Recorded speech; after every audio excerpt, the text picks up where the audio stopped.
नमस्कार साथियों, राजस्थान के इतिहास की क्लास में आप सभी का फिर से स्वागत है। तो साथियों, अपने राजस्थान के इतिहास की चर्चा कर रहे थे, जिसके अंदर अपने मेवाड़ का विस्तृत इतिहास चल रहा था, जिसमें अपने जो है मेवाड़ के विस्तृत इतिहास में कल अपने उदय सिंह की चर्चा की थी और आज अपने महान शासक, भारत के वीर पुत्र, महान महाराणा प्रताप की चर्चा करने वाले हैं। तो आज का हमारा जो टॉपिक रहने वाला है साथियों, उसका नाम है महाराणा प्रताप।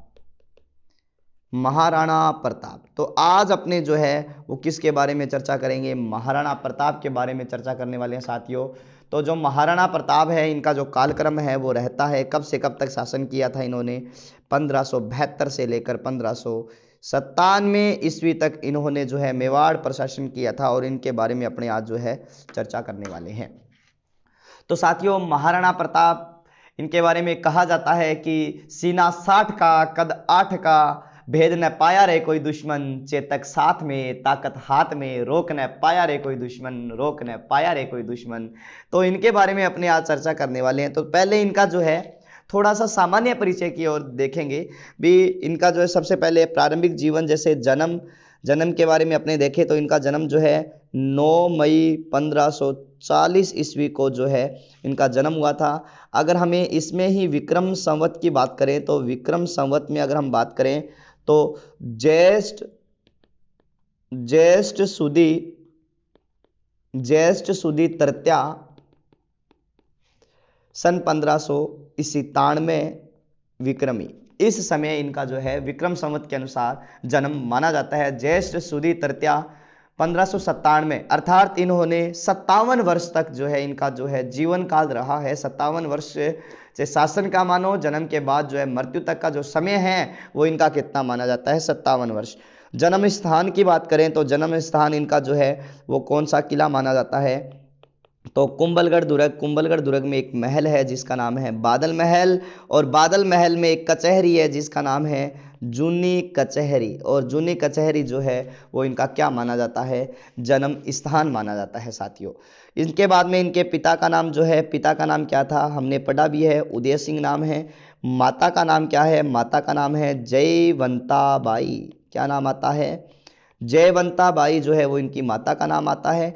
और इसके बाद में अपने जो ये पाली के अखीरा सोनग्रा की जो पुत्री थी जयवंता बाई माता है, और इनके जो नाना जी हैं वो अखीरा सोनग्रा हो ही जाएंगे, महाराणा सांगा के पुत्र माने जाते हैं, महाराणा प्रताप जो है। इसके अलावा अपने इसमें जो है देखेंगे कि इनके बचपन का क्या नाम था। तो बचपन का नाम इनके आता है कीका। क्या नाम आता है? कीका। और आज भी वहां के छोटे छोटे बालकों को कीका के नाम से संबोधित किया जाता है। जो कि कुंभलगढ़ के आसपास के जो छोटे छोटे बालक हैं उनको इनके नाम से, कीका के नाम से क्या किया जाता है? संबोधित किया जाता है साथियों। और इनके जो उपनाम है या अन्य नाम की बात करें तो उपनाम में सबसे बड़े बात नाम आएगा बाऊजीराज, मेवाड़ केसरी के नाम से भी संबोधित किया जाता है, वीर शिरोमणि के नाम से भी इनको संबोधित किया जाता है। इसके अलावा भारत के वीर पुत्र भी इनको कहा जाता है, और इसके अलावा हल्दी घाटी के शेर के नाम से भी महाराणा प्रताप को संबोधित किया जाता है। तो ये इनके उपनामों में आ जाएगा बाऊजीराज, मेवाड़ केसरी, वीर शिरोमणि, भारत के वीर पुत्र, हल्दी घाटी के शेर कौन है? महाराणा प्रताप है। तो इनके जो विवाह है, इनका विवाह हुआ था किनसे? अजबदे पंवार से। किनसे हुआ था? अजबदे पंवार। जो कि अजबदे पंवार जो है वो आपके मेवाड़ का जो बिजोलिया ठिकाना है, और बिजोलिया ठिकाना में जो एक सामंत थे जिनका नाम था मामरक, और इन मामरक की क्या थी? ये अजबदे पंवार पुत्री थी। ठीक है ना। और इन्हीं अजबदे पंवार के जो पुत्र हुआ था, उन पुत्र का क्या नाम आता है? अजबदे पंवार के पुत्र का नाम आता है अमर सिंह। क्या नाम आता है? अमर सिंह। यह है इनकी पत्नी मानी जाती है। और इसके अलावा अब हम चर्चा करने वाले हैं महाराणा प्रताप के राज्याभिषेक के विषय में। तो महाराणा प्रताप का जो राज्याभिषेक है वो राज्याभिषेक जो है प्रारंभिक रूप से हुआ था कब? 28 फरवरी 1572 ईस्वी को। कहाँ हुआ था? गोगुंदा में हुआ था और गोगुंदा में इनके नाना अखीरा सोनगरा की मदद से जो है इनका प्रारंभिक राज्याभिषेक किया गया था। क्योंकि आपको पता है कि 28 फरवरी के दिन इनके पिता की मृत्यु हो गई थी और इनके पिता का जो अंतिम संस्कार है वो गोगुंदा में किया गया। इनके अंतिम संस्कार के पश्चात महाराणा प्रताप का वहीं पर ही क्या कर दिया गया था, राज्याभिषेक कर दिया गया था। ठीक है, इनके बाद में इनका जो है वो क्या आता है, विधिवत राज्याभिषेक। विधिवत राज्याभिषेक की बात करें तो विधिवत राज्याभिषेक 2-3 दिन बाद में कहाँ हुआ था, तो ध्यान रखना कुंभलगढ़ दुर्ग में हुआ है। क्योंकि आपको पता है कि उदय सिंह ने, जो मैंने आपको कल बताया था कि उदय सिंह ने अपना जो उत्तराधिकारी है वो उत्तराधिकारी जो है अपने दूसरे पुत्र जगमाल को बना दिया था। अब जगमाल ने क्या किया, मेवाड़ की शक्तियों का 1-2 दिन में ही दुरुपयोग करना प्रारंभ कर दिया। कैसे कि मेवाड़ के जितने भी सामंत थे उस जगमाल ने अपने मामा की मदद से कि जितने भी वहां के सामंत थे सभी सामंतों को क्या है पद से हटा दिया।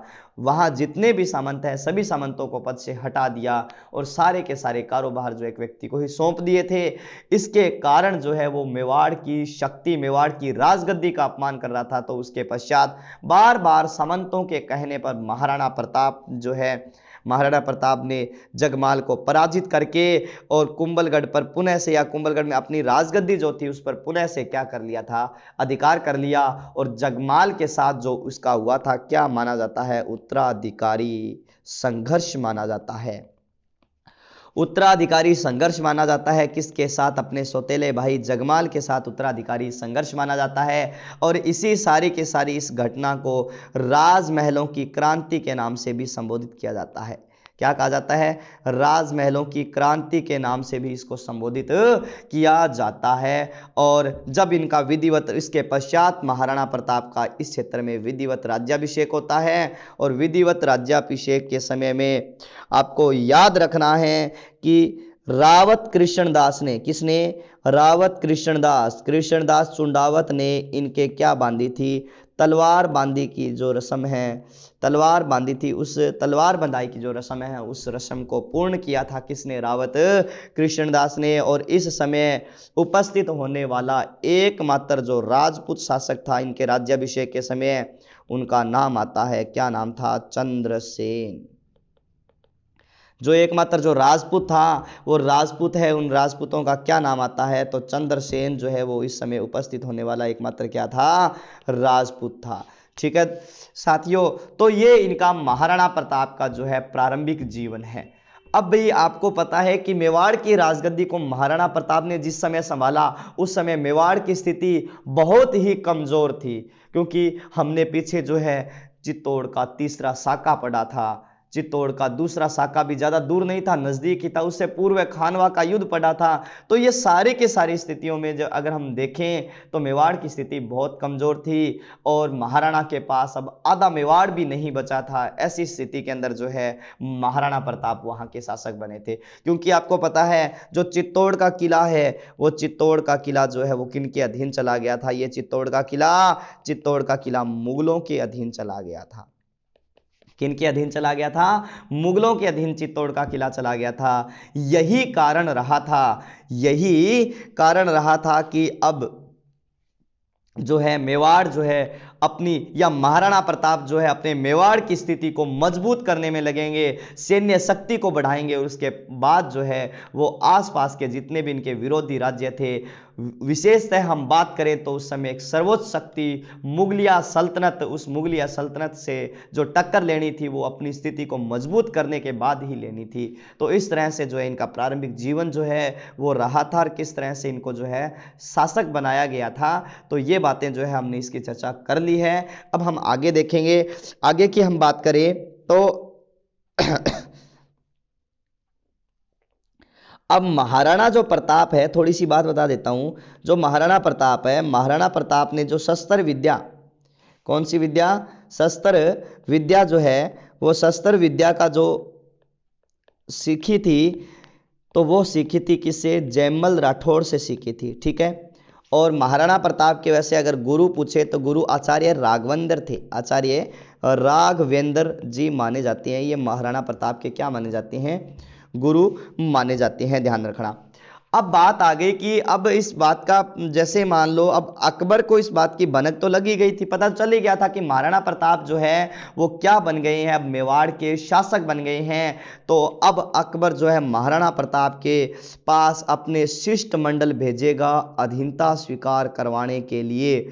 महाराणा, क्योंकि इन्होंने उदय सिंह के पास भी अपने शिष्टमंडल भेजे थे अधीनता स्वीकार करवाने के लिए, प्रयास किए थे, लेकिन उदय सिंह ने जो है अकबर की अधीनता स्वीकार नहीं की। तो अब जो है वो अकबर महाराणा प्रताप के पास अपने शिष्टमंडल भेजेगा अधीनता स्वीकार करवाने के लिए। तो अकबर ने कितने शिष्टमंडल भेजे थे? 4 व्यक्तियों को भेजा था। तो आपको सीधा याद रखना है, कोई ट्रिक वगैरह से याद रखो तो ठीक है, नहीं तो कोई दिक्कत तो है नहीं। जमा भट्टो, क्योंकि इनका कर्म पूछा जाता है। जैसे पहले नंबर पर भेजा था जिसका नाम था जलाल खां कोरची को। किसको भेजा है? जलाल खां कोरची को भेजा है। लेकिन महाराणा प्रताप ने जो है धैर्य से काम लेते हुए इसे जो है वापस लौटा दिया था, अर्थात महाराणा प्रताप ने अकबर की अधीनता स्वीकार करने से क्या कर दिया? मना कर दिया था। उसके पश्चात अकबर ने अपना दूसरा शिष्टमंडल किसको भेजा था? मान सिंह को भेजा था। और मान सिंह जो है उस समय बताते हैं कि डूंगरपुर बांसवाड़ा के अभियान पर ही गया हुआ था, और वापस लौटते हुए इसे रास्ते में पत्र मिला था कि आपको आते वक्त महाराणा प्रताप से मिल के आना है, महाराणा प्रताप से मुलाकात करनी है। तो अलग अलग इतिहासकार जो है अलग अलग लिखते हैं। जैसे कर्नल टोड लिखते हैं कि इनकी जो मुलाकात हुई थी वो मुलाकात कौन सी झील के किनारे हुई थी?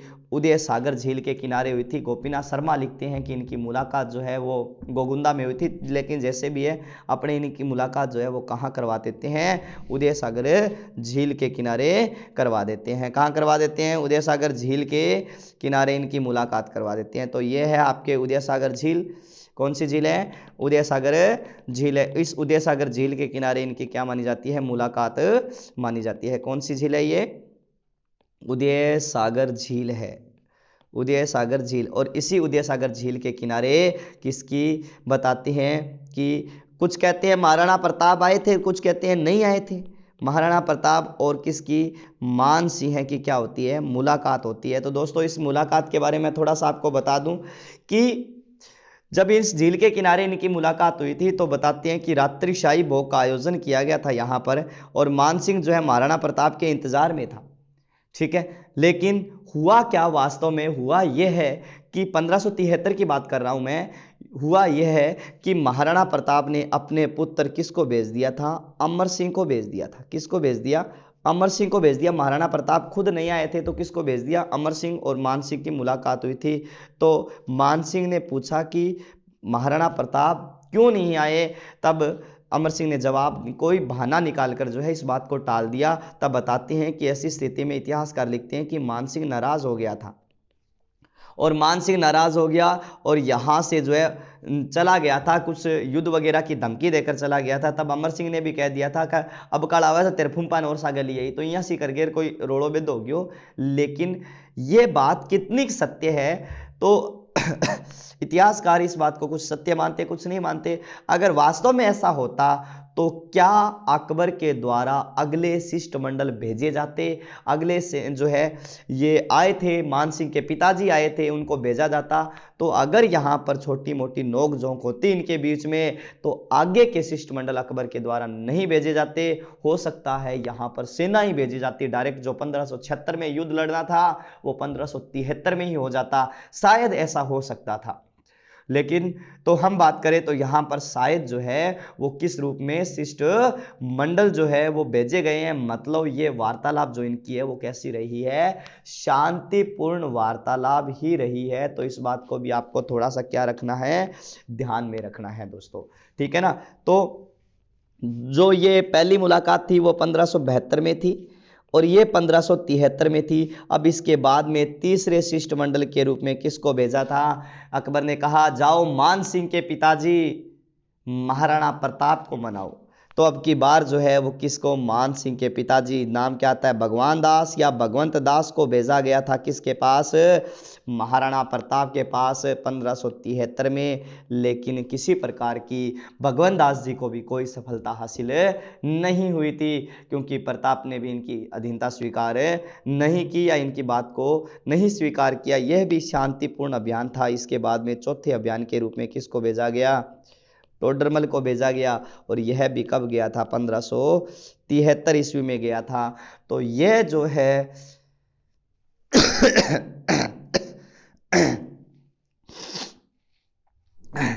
तो ये जो है ये शिष्टमंडल के रूप में किसके पास भेजे गए हैं, महाराणा प्रताप के पास भेजे गए हैं। 4 जो है व्यक्ति भेजे गए हैं किसके द्वारा, अकबर के द्वारा, लेकिन किसी ने भी इनकी जो है अधीनता स्वीकार नहीं की थी।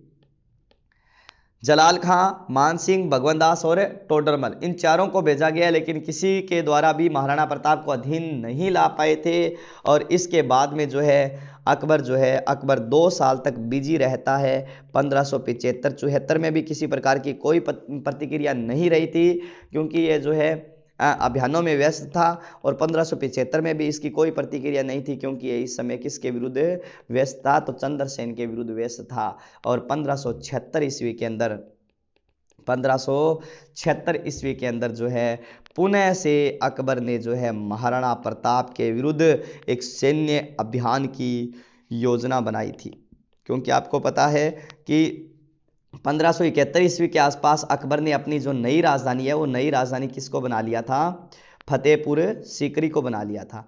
और उसी समय ही राजस्थान के अंदर 1570-71 में ही उसी समय राजस्थान के अंदर अजमेर के अंदर अकबर ने एक किले का निर्माण करवाया था, जिसका नाम क्या था, मैगजीन दुर्ग। और इसी मैगजीन दुर्ग में बैठकर अकबर ने एक युद्ध की योजना बनाई थी, जिसका नाम क्या था, हल्दी घाटी युद्ध की योजना बनाई थी। कौन से दुर्ग के अंदर बनाई है अकबर ने, तो मैगजीन दुर्ग के अंदर जो है युद्ध की योजना बनाई गई थी। तो ध्यान रखना दोस्तों, अब अपने जो है इतिहास प्रसिद्ध जो है युद्ध हल्दी घाटी उसके बारे में चर्चा करने वाले हैं। तो मैं आपको बता देता हूं थोड़ा सा हल्दी घाटी युद्ध के बारे में। तो ध्यान रखना, अकबर ने इस युद्ध की योजना, हल्दी घाटी युद्ध की जो योजना है वो युद्ध की योजना कहाँ बनाई थी, तो ध्यान रखना अकबर ने इस युद्ध की योजना जो बनाई थी वो मैगजीन दुर्ग में बनाई थी। कहाँ बनाई थी, मैगजीन दुर्ग में बनाई थी। और मैगजीन के जो किला है, इस किले में हल्दी घाटी की योजना बनी गई है, युद्ध की योजना बनाई गई है। और इसमें अकबर ने अपना प्रधान सेनापति किसको बनाया था, मान सिंह को बनाया था, जिसके कारण अकबर के बहुत सारे मुगलिय सेनापति नाराज भी हुए थे। लेकिन मान सिंह को सेनापति बनाने का अकबर का बहुत बड़ा उद्देश्य था। सबसे बड़ा उद्देश्य ये कि राजपूत एक राजपूत की सभी बातों को मान सकता है, उसको जो है सभी बातें जो है वो उसको पता होती है। तो किस तरह से एक राजपूत के साथ युद्ध लड़ना है वो सभी का जो सभी है, जो मान सिंह जो है वो इसमें अच्छी तरह से अपनी जो है भूमिका निभा सकता है। एक तो सबसे बड़ा कारण यही हो सकता है, ठीक है। और दूसरी बात, कहीं ना कहीं जो दूसरी मुलाकात हुई थी मान सिंह की महाराणा प्रताप, जिसमें अमर सिंह को भेजा गया था, शायद उसमें कुछ नोक झोंक जो है मान सिंह की हुई है, तो उस चीज का भी बदला ले सकता है, अर्थात हावी हो सकता है। मुगलिय जितने भी सरदार थे, जिनको सिपह सलार कहा जाता है, वो नाराज हो गए। उस नाराजगी के, सिपह सलार के नाराजगी के कारण यही थे कि कहीं ना कहीं जो है ये राजपूत आपस में मिल न जाए। तो ये भी तो कोई ना कोई रीजन ये रहा है। प्रधान सेनापति यही बनाया गया है। और सहयोगी सेनापति जो है वो किसको बनाया गया था इस युद्ध में, सहयोगी सेनापति अकबर के द्वारा किसको बनाया गया था, आसफ खां को बनाया गया था। और इस बात की सूचना जो है अब चल जाती है किसको, महाराणा प्रताप को, क्योंकि आपको पता है कि एक व्यक्ति है जिसका नाम है शक्ति सिंह। शक्ति सिंह जो है वो भी अकबर की सेना में ही है, जो कि महाराणा प्रताप का सौतेला भाई है। तो इस जो युद्ध की योजना बनी थी, इस युद्ध की योजना के बारे में कैसे न कैसे करके उनको जो है पता चल ही जाता है। तो महाराणा प्रताप ने भी इस युद्ध की जो है योजना बनाई थी। तो एक चीज ध्यान रखना कि अकबर ने इसका उद्देश्य रखा था कि महाराणा प्रताप को, इस हल्दी घाटी का उद्देश्य रखा था कि महाराणा प्रताप को किसी न किसी तरीके से क्या करना था, अपने अधीन लाना था। महाराणा प्रताप को किसी न किसी तरीके से क्या करना था, अधीन लाना था। यह सबसे बड़ी बात थी, ये इसका उद्देश्य रखा गया था। तो दोस्तों इस बात का भी ध्यान रखना। अब महाराणा प्रताप ने भी इस युद्ध की योजना बनाई थी, क्योंकि एक बहुत बड़ा किला ही था महाराणा प्रताप के पास अब तो, जिसका नाम क्या था, कुंभलगढ़। महाराणा प्रताप ने इस युद्ध की योजना कुंभलगढ़ में बनाई थी, और अपने जो है आपको पता है प्रधान सेनापति हरावल दस्ते के नेतृत्व, उसमें आप अपने आगे पढ़ेंगे किस किस को हरावल दस्ता इन्होंने दिया था। और इनका जो उद्देश्य रखा गया था, उद्देश्य ये रखा गया था भी किसी न किसी तरीके से, कोई भी तरीका हो, किसी न किसी तरीके से मुगलों को मेवाड़ की धरती से खदेड़ना। मुगलों को मेवाड़ की धरती से खदेड़ना, यह इसका उद्देश्य रखा गया था। इस बात का ध्यान रखना है कि प्रताप की जो योजना बनी थी, कुंभलगढ़ कुंभलगढ़ में ही बनी थी, और कुंभलगढ़ में ही इनका जो उद्देश्य था वो यही है कि मुगलों को मेवाड़ की धरती से खदेड़ना। तो इस तरह से जो है ये इनके अलग अलग हल्दी घाटी के उद्देश्य रखे गए हैं। इधर से मान सिंह जब प्रधान सेनापति बना, तो मान सिंह ने अपना जो है सेना लेकर जब ये अजमेर की तरफ से चला था, तो इन्होंने अपना पहला पड़ाव जो वो डाला था मांडलगढ़ में। लगभग बताते हैं कि यहाँ पर 2 माह तक रहा था। अप्रैल 1576 ईस्वी के आसपास ये जो है वो कहाँ था, मानसिंह मांडलगढ़ में ही था। कहाँ था, मांडलगढ़ में ही था, सेना को प्रशिक्षण दे रहा था। तो इस तरह से जो है कि ये पूरी की पूरी हल्दी घाटी का सिस्टम यहाँ पर तैयार हो गया था। अब वास्तव में हुआ क्या है कि इसके बाद में जो है मानसिंह जो है वो किसकी तरफ आ गया था, आपको पता है। तो मानसिंह खमनोर की पहाड़ी के तरफ आ गया था, जो कि राजसमंद में पड़ती है। खमनोर की पहाड़ी कहाँ पड़ती है, राजसमंद में। और यहाँ पर एक क्षेत्र का नाम है जिसका नाम है मोलेला गांव। इसके बाद मानसिंह ने अपना पड़ाव जो है वो कहाँ डाला था, मोलेला गांव में डाला था। और इधर से महाराणा प्रताप जो है, प्रताप की सेना भी आती, क्योंकि पहले मानसिंह ये सोच रहा था कि शायद प्रताप की सेना मांडलगढ़ में ही आ जाए, लेकिन ऐसा तो हुआ नहीं था। इसीलिए मानसिंह ने अपनी सेना आगे बढ़ाई खमनोर की पहाड़ी की तरफ, और मोलेला गांव में अपना पड़ाव डाला था। इधर प्रताप की सेना भी आ गई थी, और ये भी कौन से क्षेत्र में आ गई थी, गोगुंदा जो है इस तरफ आ गई थी, गोगुंदा उदयपुर में। और इन्होंने भी लोहसी गांव में, कहाँ पर, लोहसी गांव में अपना जो है वो क्या डाला था, पड़ाव डाला था। ठीक है, तो इस तरह से सेना जो है अब आमने सामने आने ही वाली है। तो यह जो है इतिहास प्रसिद्ध एक बहुत बड़ा संघर्ष, एक बहुत बड़ा युद्ध जो है वो इस मैदान पर होने वाला था। तो आपको पता है दोनों के बीच में एक तंग रास्ता है। कौन कौन सी पहाड़ी के बीच में, गोगुंदा और वह कौन सी पहाड़ी, खमनोर की पहाड़ी के बीच में एक जो है एक बीच में मैदान पड़ता है, जिस मैदान का नाम क्या है, हल्दी घाटी।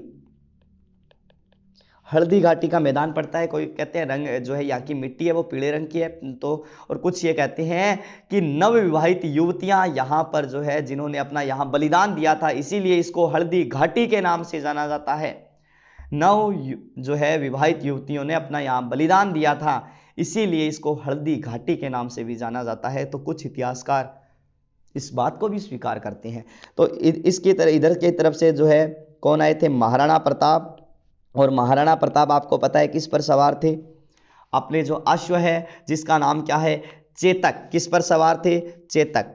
ठीक है, तो महाराणा प्रताप किस पर सवार होकर आए थे, आपको पता है, चेतक। इनके घोड़े का नाम था। मेवाड़ की तरफ से महाराणा प्रताप ने नेतृत्व किया था कि घास वाली रोटियों को खाके स्वाभिमान रखा, घास वाली रोटियों को खाके स्वाभिमान रखा, जैसे तैसे भले उम्र कटी धन्य हो गई, जैसे तैसे भले उम्र कटी धन्य हो गई। स्वतंत्रता की बेड़ियों को शोर से नकारा जिसने, रणबांकुरों की परिपाटी धन्य हो गई, रणबांकुरों की परिपाटी धन्य हो गई। उस सूरवीर ने रचा जो इतिहास श्रेष्ठ, उस सूरवीर ने रचा जो इतिहास श्रेष्ठ। राम कृष्ण नानक की माटी धन्य हो गई, और चेतक की टाप पड़ते ही युद्ध भूमि पर, चेतक की टाप पड़ते ही युद्ध भूमि पर पावन पुनित हल्दी घाटी धन्य हो गई। पावन पुनित हल्दी घाटी धन्य हो गई कि जिस तरह से चेतक की टाप जो है युद्ध भूमि पर पड़ी, रणभूमि पर पड़ी, ये हल्दी घाटी की पावन मिट्टी भी क्या हो गई थी, धन्य हो गई थी। तो इस तरह से जो है चेतक पर सवार होकर आए थे। आपको पता है कौन आए थे, महाराणा प्रताप जो है चेतक पर सवार होकर आए थे। और सामने जो है, सामने आपको पता है कौन आए थे, तो सामने मान सिंह था। और मान सिंह एक हाथी पर सवार होकर आया था जिसका नाम क्या था, मर्दाना हाथी था। क्या नाम था, मर्दाना हाथी था। और प्रताप के पास और भी दो हाथी थे जिनका नाम आता है राम प्रसाद और लूणा। प्रताप के पास और दो हाथी थे, राम प्रसाद और लूणा। मान सिंह के पास भी दो हाथी थे जिनमें नाम आता है गजराज और गज मुक्ता। रण मंदिर भी आता है। गजराज और गज मुक्ता जो है ये भी किसके पास जो है, मान सिंह के पास दो अन्य हाथी थे। और लगभग मेवाड़ की ख्यातों के अनुसार महाराणा प्रताप के पास 20,000 सैनिक थे। महाराणा प्रताप के पास 20,000 सैनिक थे। और इस मान सिंह के पास जो है वो लगभग मेवाड़ की ख्यातों के अनुसार कितने सैनिक थे, 80,000 की मान सिंह जो है वो क्या लेकर आया था, सेना लेकर आया था। ध्यान रखना दोस्तों। टोड ने जो है टोड ने यह बताया है कि टोड के अनुसार बात करें कि महाराणा प्रताप के पास लगभग 22,000 के सैनिक थे। कितने थे, 22,000 के सैनिक थे। और नैणसी जो लिखता है, नैणसी के अनुसार जो है, मोहनौत नैणसी के अनुसार मान सिंह के पास में जो है, नैणसी के अनुसार मान सिंह के पास में 40,000 की सेना थी। और महाराणा प्रताप के पास लगभग 9 से 10,000 की सेना थी। ये कौन लिखता है, नैणसी लिखता है। बंदायूनी के अनुसार जो लाइव दृष्टा है इस युद्ध का, महाराणा प्रताप के पास 3,000 की सेना थी। वो किसके अनुसार है, बंदायूनी के अनुसार। और मान सिंह के पास जो है वो लगभग कितनी सेना थी, 5,000 की सेना थी। किसके अनुसार है, बंदायूनी के अनुसार। तो इस तरह से जो है कि वो हल्दी घाटी के अंदर अपने जो है ये सेनाओं का जो है वो मेवाड़ की ख्यातों के अनुसार तो कितना रहता है कि 1:4 का रहता है। लगभग इसके अनुसार तो 2:1 का ही है। लगभग 2:1 का ही जो है वो क्या है, सैनिकों का अनुपात रहता है। इस बात को आपको भी क्या करना है, स्वीकार करना पड़ेगा। ठीक है ना। तो इस तरह से जो है इनके बीच में, इतनी सेनाओं को लेकर जो है इनके बीच में क्या लड़ा गया था, हल्दी घाटी का युद्ध लड़ा गया था। कब लड़ा गया था, 18 जून 1576 ईस्वी को हल्दी घाटी का युद्ध लड़ा गया था। लेकिन डॉक्टर गोपीनाथ शर्मा के अनुसार, गोपीनाथ शर्मा के अनुसार यह युद्ध जो है वो 21 जून 1576 ईस्वी को क्या है, लड़ा गया था। कब लड़ा गया है, 21 जून 1576 ईस्वी को यह युद्ध लड़ा गया है। अब अपने थोड़ा सा क्या है कि मैदान में आएंगे तब हरावल की बात करेंगे भी। इनका हरावल दस्ता किसके पास था, इनका हरावल किसके पास था, इनका चंदावल किसके पास था, इनका चंदावल किसके पास था। उससे पूर्व मैं छोटी सी बात आपको बता देता हूं कि जब सर्वप्रथम जब अकबर की सेना ने, किसकी सेना ने, अकबर की सेना ने जब युद्ध भूमि में प्रवेश किया, तब महाराणा प्रताप की सेना ने क्या है कि एक बहुत बड़े चक्रव्यूह का निर्माण किया।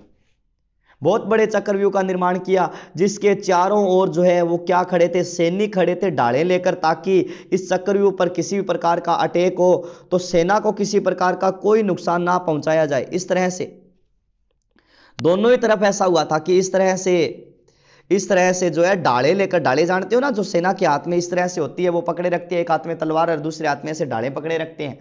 और इनकी जो है अष्टभुजा सेना कहलाती है। अष्टभुजा सेना का मतलब जिसमें 8 प्रधान सेनापति थे, 3, 4, 5, 6, 7 और एक 8 प्रधान सेनापति थे, जिसमें एक कौन थे, स्वयं महाराणा प्रताप थे। इस तरह से जो है कि इस तरह से ये पूरा का पूरा सिस्टम जो है यहां पर था। ठीक है। तो अष्टप्रधान सेनापतियों में अलग अलग मैं नाम लिखता हूं। रामशाह तंवर थे, शालीवाहन तंवर थे। इसके अलावा हाकिम खां सूर थे। कौन थे, हाकिम खां सूर थे। मैं थोड़ा सा इनकी जगहों को चेंज करता हूं। हाकिम खां सूर थे, कौन थे? हाकिम खां सूर। राम शाह तंवर, शालीवाहन तंवर आई गए। राम शाह तंवर। पुंजा भील, कौन थे? पुंजा भील का नाम आता है। इसके अलावा यहां पर जो है उसका नाम आता है कृष्णदास चुंडावत का। किसका नाम आता है? कृष्णदास चुंडावत। देखो कौन कौन हो गए? कृष्णदास चुंडावत, हाकिम खां सूर, शालीवाहन तंवर, राम शाह तंवर, महाराणा प्रताप, पुंजा भील। और इसके अलावा इनके जो गुरु है उनका नाम आता है आचार्य राघवेंद्र। आचार्य राघवेंद्र। और इसके अलावा मैं नाम लिखता हूं झाला विद्या का। किसका? झाला विद्या या झाला मन्ना का। तो इस तरह से इनकी जो है ये सेना जो है वो किस नाम से जानी जाती है? अष्टभुजा सेना कहलाती है। क्या कहलाती है? अष्टभुजा सेना। तो आपको पता है कि ये सारे के सारे सैनिक भी जो है यहां पर डाले लेकर खड़े हैं चारों ओर, और ताकि इन पर किसी प्रकार का कोई भी वार हो तो ये क्या है कि अंदर जो है वार हो तो इन पर, सेना पर वार ना हो, सेना को कोई नुकसान ना हो। और इनके भी चारों ओर इस तरह से जो है ढाले लेकर सैनिक खड़े थे, और अंदर जो भी सेनापति थे सभी सेनापतियों के हाथों में क्या थी कि सभी सेनापतियों के हाथों में क्या था? भाला था। जितने भी अंदर सेनापति थे सभी सेनापतियों के हाथों में क्या था? भाला था। और बाहर जो है इस तरह से सेनाएं जो है वो क्या लेकर खड़ी थी? डाले लेकर खड़ी थी चारों ओर इस तरह से, ताकि अंदर के सेनापति और सेना दोनों ही क्या रह सके? सुरक्षित रह सके। इस तरह से जो है ये पूरा का पूरा चक्रव्यूह तैयार किया गया था। अब हुआ क्या? जब मान सिंह की सेना जो है, मान सिंह की सेना आपको पता है इस मैदान में इस तरह से इधर से प्रवेश कर रही है, तब महाराणा प्रताप की सेना ने क्या किया कि चार अश्वों को इस हल्दी घाटी के मैदान में दौड़ाया। चार अश्वों को इस हल्दी घाटी के मैदान में दौड़ाया कि ये हल्दी घाटी का जो मैदान है, इस मैदान की जो मिट्टी है, जो पावन पुनित हल्दी घाटी की जो मिट्टी है, वो पावन पुनित हल्दी घाटी की मिट्टी आसमान में छा जाए और सामने की सेना को कुछ भी दिखाई न दे। इस तरह से जो है कि ये पूरा का पूरा जो है चक्रव्यूह तैयार किया गया था। अब भाई इसी तरह से यही हुआ था कि सामने की सेना को कुछ दिखाई नहीं दे रहा था, और यहां पर इन्होंने थोड़ा सा, यहां पर एक तरह से कहते हैं ना कि दरवाजा खोल दिया, इतना सा सेना के प्रवेश के लिए इन्होंने क्या कर दिया? दरवाजा खोल दिया ऐसे। तो मिट्टी में कुछ दिखाई नहीं दिया और सेना जो है इसके अंदर जो है धीरे धीरे क्या कर दी? प्रवेश कर गई। किसकी सेना इसके अंदर प्रवेश कर गई? किसकी सेना प्रवेश कर गई थी? तो इसके अंदर मान सिंह की मुगलिय सेना और राजपूती सेना जो है वो इसके अंदर क्या कर गई थी? प्रवेश कर गई थी। किसके अंदर? तो इस चक्रव्यूह के अंदर है। और आगाऊ बायडा कर दियो गेट बंद। अब माई रोड गए, माई टिका गए मांजान, माई रोड गए, क्योंकि इनू बालाऊ वार हुए सेना पर, और मुगलिय सेना धीरे धीरे धराशायी होने लाग रही और राजपूती सेना को कुछ बिगड़ने को लाग रहे हो। या कर गेर के लगभग मान सिंह की गणकरी सी सेना इंगे मां रोड गए सल्टा दी। लेकिन अब मान सिंह सोच रहा है कि इस तरह से तो अपने को पराजय का सामना करना पड़ेगा, करें क्या ऐसी स्थिति के अंदर? तब मान सिंह के दिमाग में आया कि इस 8 जो अष्टभुजा जो सेना है, उस अष्टभुजा सेना में सबसे कमजोर मोर्चा देखो कौन सा है? जिको सारों कमजोर मोर्चो सी भी पर वार करना पड़ेगा। जद जागे कोई पार पड़सी नहीं तो अपनी पार कौन पड़नी है। मान सिंह बिचरारो घबरा गयो बैठे बैठो। तब बताते हैं कि ऐसी स्थिति में कि सबसे कमजोर मोर्चा देखा गया, तो सबसे कमजोर मोर्चा उस समय जो इनको दिखाई दिया वो दिया किसका? शालीवाहन तंवर का। जो राम शाह तंवर के पुत्र थे शालीवाहन तंवर, महाराणा प्रताप के जीजाजी, उनका सबसे कमजोर मोर्चा इनको दिखाई दिया। तब बताते हैं कि मुगलिय सेना ने मिलकर शालीवाहन तंवर के इस मोर्चे पर क्या किया था? अटैक किया था। मुगलिय के जो है इस शालीवाहन तंवर के इस कमजोर मोर्चे पर अटैक किया मुगलिय सेना ने, और जैसे ही मुगलिय सेना ने इस कमजोर मोर्चे पर अटैक किया, तब बताते हैं कि शालीवाहन तंवर का ये जो मोर्चा है यह टूट गया, और टूटने के बाद ये पूरा पूरा चक्रव्यूह टूट गया। और इसमें मुगलिय सेना में आए एक सेनापति जिसका नाम था बहलोल खां, इस बहलोल खां ने क्या किया था? शालीवाहन तंवर पर क्या किया? वार किया। शालिवाहन तंवर पर वार किया और शालिवाहन तंवर जी जो है इस बहलोल खां से लड़ते हुए क्या हो गए थे, वीर गति को प्राप्त हो गए। और जब जैसे ही ये वीर गति को प्राप्त हुए तो रामशाह तंवर जो है अपने पुत्र की तरफ भागे और रामशाह तंवर का भी जो ये चक्रव्यूह है वह चक्रव्यूह टूट गया था। तब ऐसी स्थिति के अंदर ये सारे के सारे धीरे धीरे चक्रव्यूह नष्ट होने लग गए और महाराणा प्रताप अब रामशाह तंवर और शालिवाहन तंवर के पास जाते हैं। तब ऐसी स्थिति में महाराणा प्रताप को पता चलता है कि इस बहलोल खां ने क्या किया था, बहलोल खां ने ही जो है शालिवाहन तंवर की हत्या की थी। तब महाराणा प्रताप इस बहलोल खां को मारने के लिए आगे बढ़ते हैं। तो ऐसी स्थिति में मान सिंह दूर से ही आवाज लगा रहा है कि भाग बहलोल खां भाग। तो लेकिन ऐसी स्थिति में अब बहलोल खां कितना भागे, अब बाद में बताते हैं कि बहलोल खां महाराणा प्रताप के सामने आ गया था।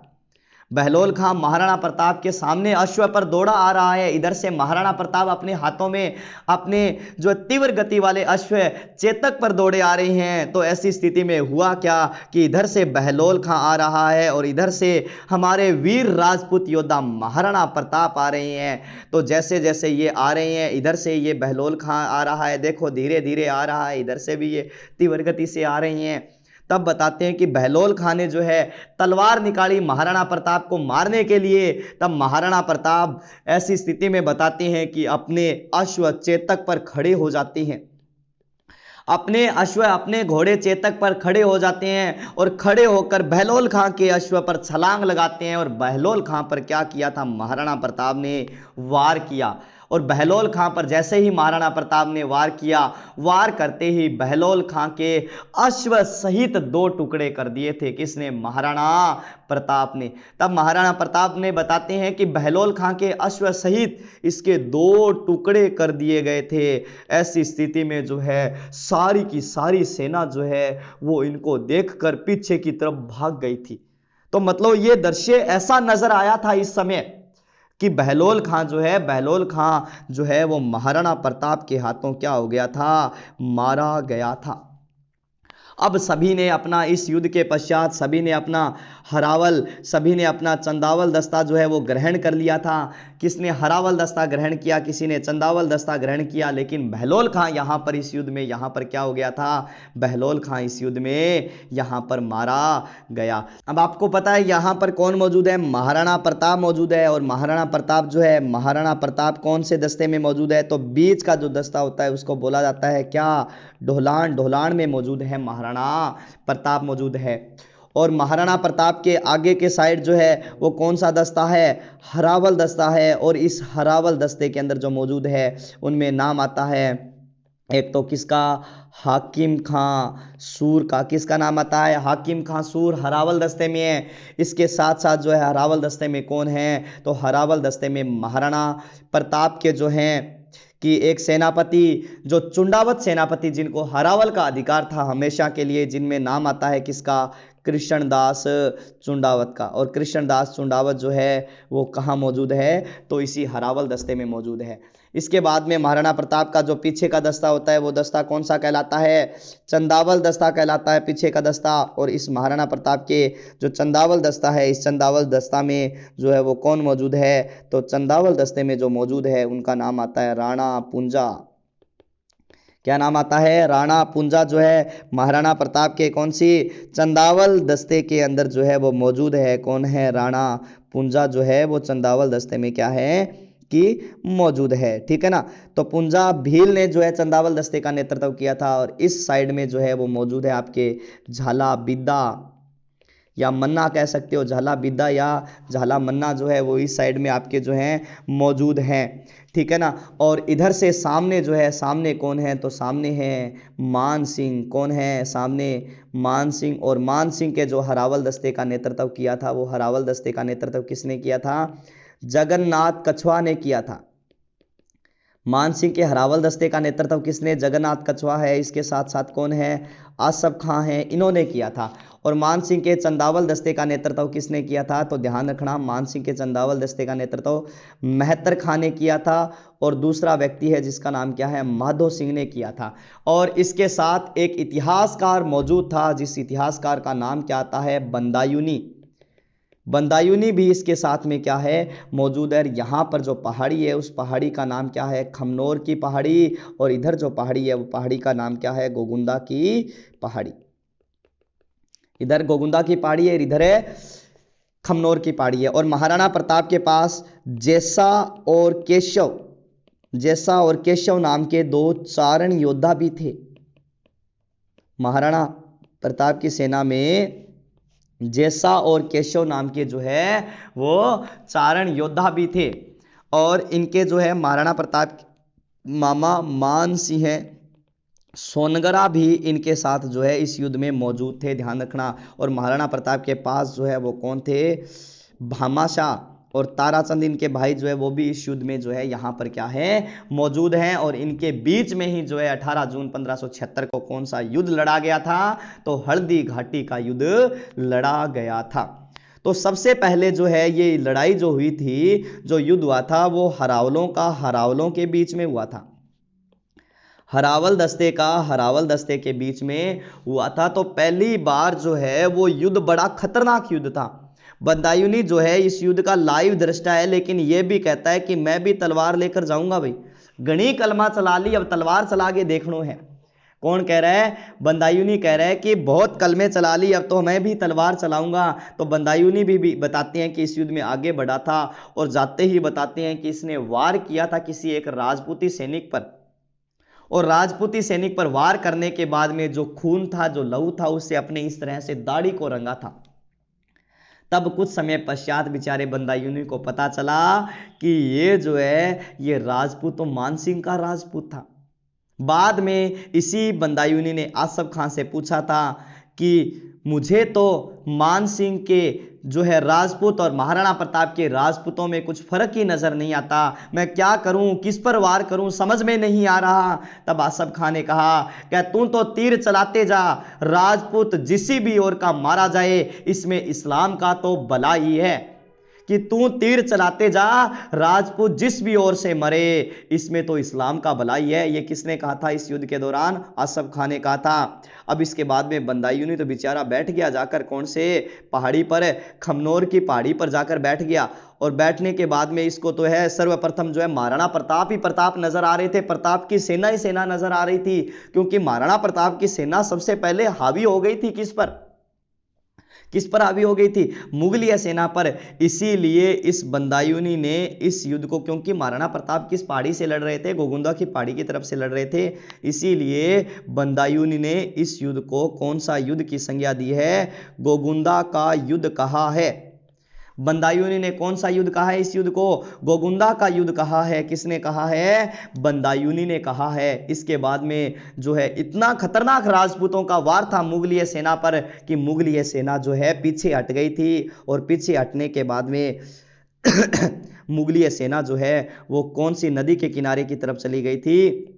बनास नदी की तरफ चली गई थी। इसीलिए इसे बनास नदी का युद्ध भी कहा जाता है। कौन से युद्ध को? तो इस कौन से युद्ध को कहा जाता है? हल्दी घाटी के युद्ध को बनास नदी का युद्ध भी कहा जाता है।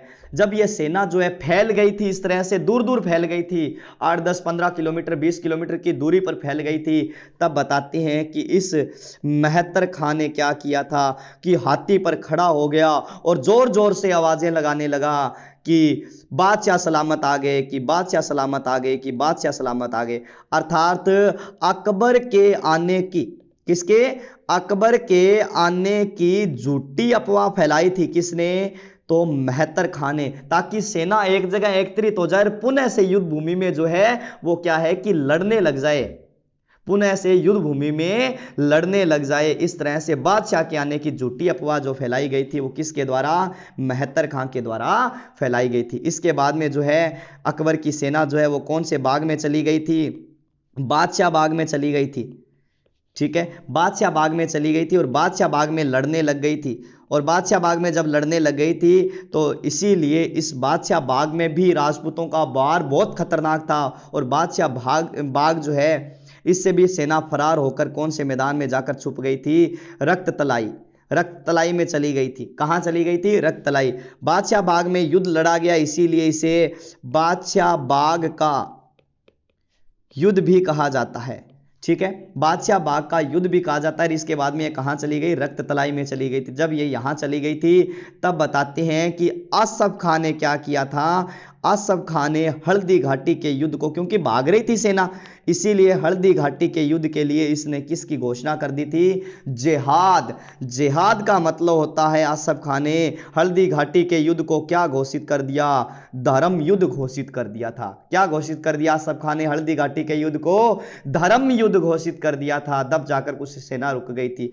ये बताते हैं रक्त तलाई जो है वो कंकरीली जो है बहुत बड़ी जो है कंकरीली झाड़ियां हैं, बड़ी बड़ी ऊंची ऊंची, ठीक है, जिसमें क्या है, कांटे लगे हुए हैं, कंटीली झाड़ियां हैं, बहुत बड़ी बड़ी कंटीली झाड़ियां थी। यहां पर बताते हैं, कुछ कहते हैं उसमें जाकर छुप गई थी, कुछ कहते हैं वहां पर लड़ाई हुई थी। और जो है यहां पर जब ये इसमें जो सूखी बड़ी बड़ी घास थी इसमें आग भी लगा दी गई थी, कुछ ऐसा भी उल्लेख आता है। लेकिन रक्त तलाई के मैदान में जैसे ही छुपी तो इसीलिए इस युद्ध को क्या कहा जाता है, रक्त तलाई का युद्ध भी इसको क्या कहा जाता है, कहा जाता है। तो ध्यान रखना, अकबर के आने की झूठी अफवाह किसने फैलाई, मैतर खान ने।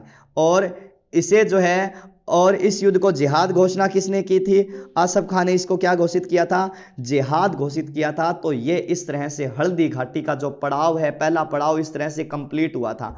इसके बाद में जो है लड़ाई हुई थी, वो किसकी लड़ाई मानी जाती है, तो इस युद्ध में लड़ाई जो हुई थी वो किसकी लड़ाई हुई थी, हाथियों की लड़ाई हुई थी। किसकी लड़ाई मानी जाती है, अब हाथियों की लड़ाई मानी जाती है, हाथियों की लड़ाई। तो अब इसके बाद में जो लड़ाई लड़ी गई थी वो हाथियों की लड़ाई लड़ी गई थी। हाथियों की लड़ाई में अगर हम बात करें तो यहां पर मैं आपको बता देता हूं कि महाराणा प्रताप के पास जो हाथी था जिसका नाम था लूणा, इस लूणे को मैदान में उतारा गया।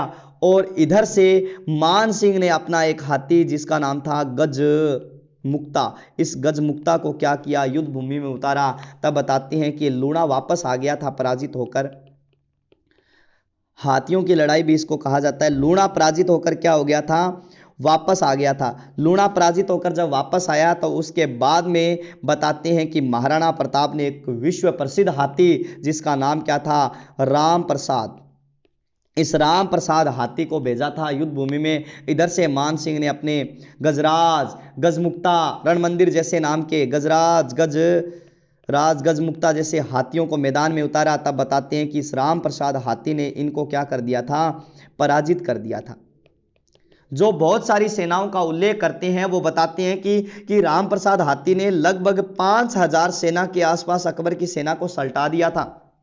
कैसे कि राम प्रसाद हाथी के पैरों पर तलवारें, सूंड वगैरह पर तलवारें जो बंधी हुई थी।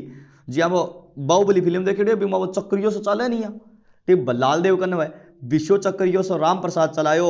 और इसके बाद में इस राम प्रसाद को बताते हैं कि पराजित करने के लिए 7 हाथियों को मैदान में उतारा गया था। और इसी राम प्रसाद ने उन 7 हाथियों के झुंड को पराजित कर दिया था। बताते हैं कि पूरा का पूरा हल्दी घाटी हाथियों की आवाज से गुंजायमान हो गया था। और इन 7 हाथियों को भी राम प्रसाद ने पराजित कर दिया।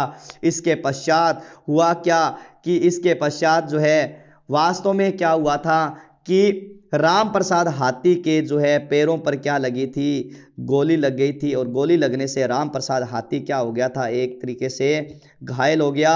और राम प्रसाद हाथी को क्या कर लिया गया, अब पकड़ लिया गया था। इसके पश्चात बताते हैं कि राम प्रसाद हाथी को पकड़ लिया गया। अब सेना में ये जो है सेना में अब ये हो गया था कि अब इस राम प्रसाद हाथी को जो है पकड़ लिया गया। इसकी सूचना अकबर तक कौन पहुंचाए, इस राम प्रसाद हाथी को अकबर तक कौन पहुंचाए। तो उस समय जो लाइव दृष्टा था इस युद्ध का, जो देख रहा था, जो खमनोर की पहाड़ी पर बैठा था, जिसका नाम क्या था, बंदायूनी। बंदायूनी का मैं लेकर जाऊंगा। तो बंदायूनी जो है बताते हैं कि राम प्रसाद हाथी को जो है बताते हैं कि फतेहपुर सिकरी लेकर गया था। फतेहपुर सिकरी जो है वो लेके जा रहा था किसके पास में, अकबर के पास में। तब बताते हैं कि जैसे जैसे रास्ते में लेकर जा रहा था तब ये रास्ते में ये बताता गया था, ये खुद ही लिखता है कि बताता गया था। मुंतखब उत तवारिख नाम की जो है इसने किताब लिखी थी इसमें यह बताता गया था कि हम इस युद्ध में जीत गए, हम इस युद्ध में जीत गए। ये कुछ जो है बताता गया था रास्ते के अंदर, ठीक है, क्योंकि इसके पास हाथी था। ये देखो महाराणा प्रताप का प्रसिद्ध हाथी मेरे पास है, हम जीत गए, हम जीत गए, हम जीत गए। तब बताते हैं कि अब इसके बाद में अकबर के पास में जैसे ये हाथी पहुंचा तो अकबर ने इस हाथी का नाम बदलकर क्या कर दिया था, पीर प्रसाद कर दिया था। अकबर ने इस हाथी का नाम बदलकर क्या कर दिया, पीर प्रसाद, और हाथी को अपने पास में रखा था। बताते हैं कि इसको भोजन वगैरह दिया गया, हाथी ने भोजन बिल्कुल नहीं किया था। तो तब अकबर ने भी कहा था कि उसके बंदे क्या, उसके जानवर भी इतने वफादार हैं, वो महान कैसा होगा, वो शासक कैसा होगा। तब उसके बाद में हम वापस अपने हल्दी घाटी के मैदान की तरफ जो है आते हैं कि वास्तव में हुआ क्या। अब इसके बाद में जो है इतने सारे युद्ध हुए, इतने सारे छोटी मोटी लड़ाइयां जो है पड़ावों में हुई। इसके बाद में वास्तव में क्या हुआ कि अब मान सिंह जो है, मान सिंह किस पे सवार था, तो मर्दाना हाथी पर सवार था। अब मान सिंह जब मर्दाना हाथी पर सवार था, इस मान सिंह को सवार जो है वो होता देखा किसने, महाराणा प्रताप ने देखा कि ये जो है हाथी पर बैठा है। तो महाराणा प्रताप ने किसको, चेतक को इशारा किया। तो चेतक अब जो है वो किसकी तरफ बढ़ा है, मान सिंह की तरफ बढ़ा है। और अब मान सिंह की तरफ बढ़ा है तो आपको पता है कि अब मान सिंह जो है वो आपको पता है हाथी पर बैठा है, ऊपर मान सिंह बैठा है मर्दाना हाथी पर। तो अब चेतक जो भागकर आकर अपनी दोनों टांगे जो है वो मान सिंह के हाथी के सूंड पर जमा देता है, मान सिंह के हाथी के सूंड पर जमा देता है। चेतक चढ़ गयो हाथी पर, मान सिंह घबराए, भालो मार्यो राणा ने, ओहदे में छुप जाए चाली राजपूती तलवार, खिंड गया खुनाड़ा खंगाल। भी चेतक चढ़ गयो हाथी पर, मान सिंह घबराए, भालो मार्यो राणा ने, ओहदे में छुप जाए। कि चेतक जो है मान सिंह के हाथी की सूंड पर चढ़ गया और राणा ने, महाराणा प्रताप ने भाला मारा। किसके मारा था, मान सिंह के। तो जिसमें से जो है उसका अंगरक्षक जो है वो मारा गया था, जो इसको चला रहा था, जो इस हाथी को चला रहा था, ठीक है, वो जो है वो मारा गया था। तो तब कुछ खून के छींटे महाराणा प्रताप पर पड़े थे, कुछ मान सिंह पर पड़े थे। और ये दृश्य जो है, ये दृश्य देखने के लिए पूरी की पूरी जो है युद्ध विराम हो गया था। सारे के सारे महाराणा प्रताप और मान सिंह की तरफ देखने लगे। मुगलिया सैनिक सोच रहे हैं कि मान सिंह मारा गया, लेकिन महाराणा प्रताप के जो वीर राजपूत योद्धा है वो भी सोच रहे हैं कि महाराणा प्रताप वीर गति को प्राप्त हो गए। कुछ समय पश्चात थोड़ी सी मान सिंह ने हलचल की और थोड़ी सी किसने, महाराणा प्रताप ने हलचल की। तब बताते हैं कि पूरा का पूरा युद्ध भूमि जो है एकलिंग जी के नाम से गुंजायमान हो गया था और इसका अंगरक्षक जो है वो मारा गया था, लेकिन मान सिंह जो है वो ओहदे में छुप गया था। अब चेतक की टांगे क्या हो चुकी थी, जख्मी हो चुकी थी। चेतक की टांगे क्या हो गई, जख्मी, क्योंकि इस मान सिंह ने अपने जो है सूंड पर, ये जो है हाथी जो है, हाथी के सूंड और दांत है, इन दांतों पर जहरीले चाकू बांध रखे थे, जिसके कारण जो है चेतक की टांगे वो क्या हो गई थी, जख्मी हो गई थी। और इसके बाद में महाराणा प्रताप जो है वो चेतक से नीचे उतरे, देखने लग गए। और इसके पश्चात अब जो है महाराणा प्रताप को जो है पूरे के पूरे चारों ओर से किसने घेर लिया था, तो चारों ओर से महाराणा प्रताप को किस सेना ने घेर लिया था, राजपूती सैनिकों ने घेर लिया था। लेकिन राजपूती सैनिकों को चारों ओर से मुगलिया सैनिकों ने घेर लिया। अब महाराणा प्रताप को सारे के सारे कहने लगे कि आप युद्ध भूमि से बाहर चले जाइए। महाराणा प्रताप नहीं मान रहे थे, लेकिन महाराणा प्रताप को सामंतों के द्वारा समझाया गया, पुंजा भील के द्वारा समझाया गया कि आप युद्ध भूमि से बाहर चले जाइए, ताकि ये जो चेतक जख्मी है ये भी जख्मी हो चुका है, इसका इलाज वगैरह करवाइए। तब बार बार कहने पर महाराणा प्रताप जो है ये युद्ध भूमि से बाहर जाते हैं और अपना जो राजकीय चिन्ह है, अर्थात महाराणा प्रताप का जो राजकीय चिन्ह है वो धारण किया था। किसने धारण किया, झाला बिद्दा, या कुछ 10वीं क्लास की जैसे किताब है उसमें झाला मन्ना नाम लिख रखा है। इन्होंने महाराणा प्रताप का क्या धारण किया था, राजकीय चिन्ह धारण किया। अब इधर से जो है झाला बिद्दा बाहर निकल रहा है, तब बाहर निकल रहा है तो सारे के सारे राजपूती सैनिक जो है वो इधर से साइड हो गए थे और इस साइड में जो है वो कौन से सैनिक आ गए थे, आपको पता है कि इस साइड में एकत्रित होकर सारे के सारे इसके पास में मुगलिया सैनिक आ गए और मुगलिया सैनिकों का झाला बिद्दा पर क्या हुआ, वार हुआ और महाराणा प्रताप चेतक को लेकर जो है इस साइड से युद्ध भूमि से क्या चले जाते हैं, बाहर चले जाते हैं।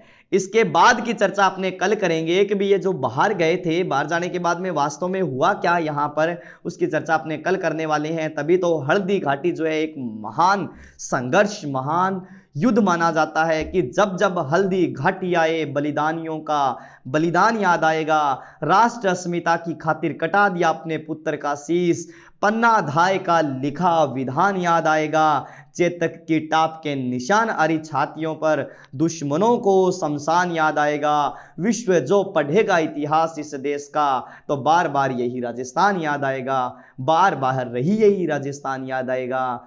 इसी के साथ ही अपने आज की क्लास का यहीं पर क्या करते हैं, समापन करते हैं। तो धन्यवाद दोस्तों, आज के लिए इतना ही, बाकी चर्चा करेंगे अपने कल। Thank you.